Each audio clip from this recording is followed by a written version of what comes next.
Hi, I'm Amy Posadas with Transformative Health 180 and Meraki CrossFit, and this is a continuum of our Meraki movement series.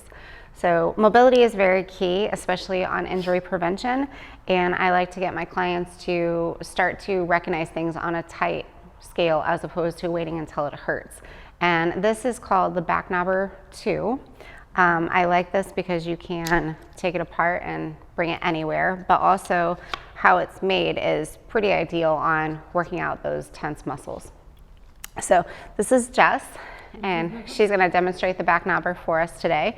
So go ahead and have it on your left side, and if you are, go ahead and turn sideways. Okay. This spot right here on the upper traps is pretty difficult to be able to get. So if you have it up top, which tends to be a tense spot for most people, you have this hand as a guide or a steering wheel, and you have this one that helps to use for pressure. Now, the whole time, you're actually keeping your core engaged like what we've gone over in the past as far as the plank. So your core is nice and tight as you work these muscles out.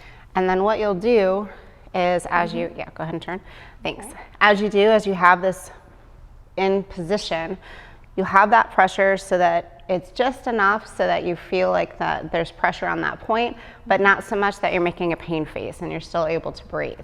And then you're going to combine that with range of motion. So go ahead and take your right ear to your right shoulder as you maintain pressure there. Oh, yeah, I feel that. That's good. Yes. And then go ahead and bring it up. So we'll do 5 of those. And anytime that you're doing any kind of soft tissue work, I want you as best as possible to combine that with range of motion. And then after 5 to the side, I'm going to have you 5 rotate towards the Backnobber. Oh. Yeah, so you're going this way. Okay. So you're going to actually look over that shoulder. There you go. Okay. It's a little awkward because it's right there, but you'll feel those tissues moving underneath that pressure point. Oh yeah, I feel that. That's good.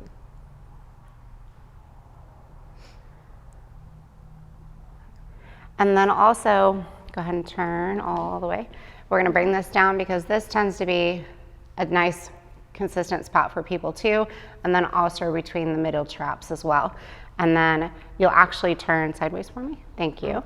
Okay. So this is going to be different pressure, and you're going to actually pull it up here as you're pressing down slightly there. And then it's basically using that lever of like using a hammer and taking the nail out so that you can feel that pressure increase. Kind of move it. Mm-hmm. Okay.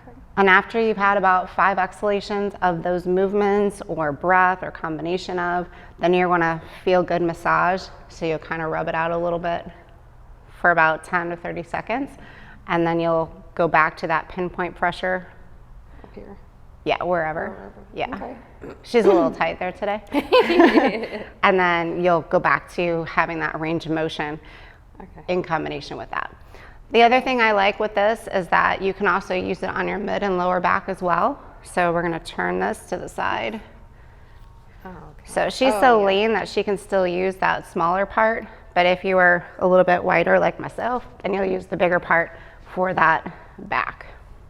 And then I like to use this to help to guide. And I always like to put my hand under to kind of wedge to increase that pressure so I don't have to use my upper body as much.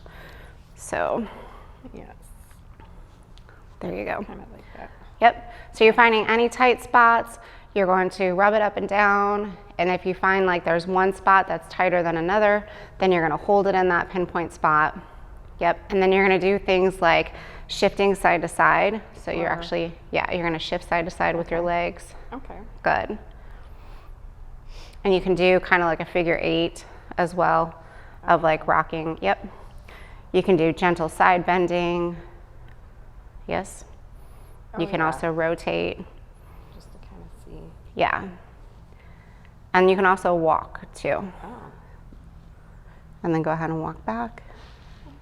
Yeah. And you'll feel all those tissues moving underneath that point. Right. Now the other thing that tends to get really tight and was very effective with the Backnobber is your piriformis too. So working out those glute muscles. So we're going to bring this down a little bit. Okay. And you may need to go to the other one now. Oh, okay. There you go. There.